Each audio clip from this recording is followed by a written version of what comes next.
अच्छा बनो भइला सिकाना दिलावा दीवाना गली में आवेला जब से हमरानी हो हमारे दिल जानी हो शीशा चमकावेलू का छत से हमरानी हो शीशा चमकावेलू का छत से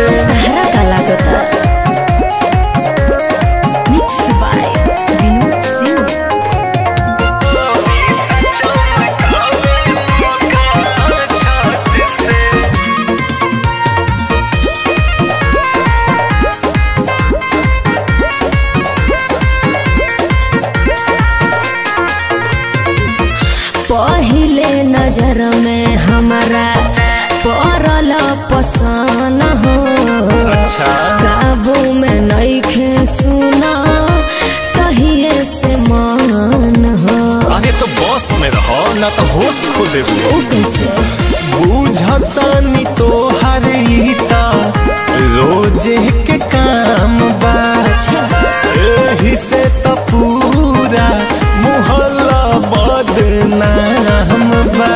कोनो बहाना आके रोजाना लत धरैल तो बसे कोनो बहाना आके रोजाना लत धरैल तो बसे हम सोना हो शीशा चमकावेलू का छत से हम धान हो शीशा चमकावेलू का छत से ना हो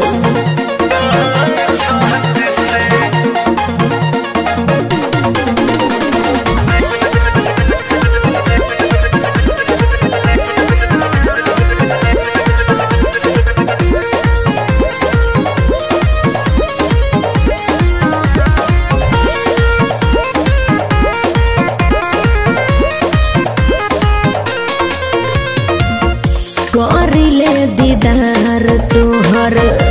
टाइम पे आके धन्य हो जाई जिंदगी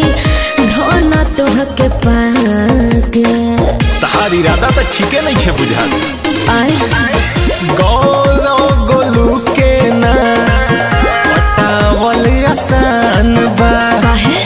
और जे पसंद उहे दिल के मेहमान बा जनी कर माना डालिल दाना बाजना आई आदत से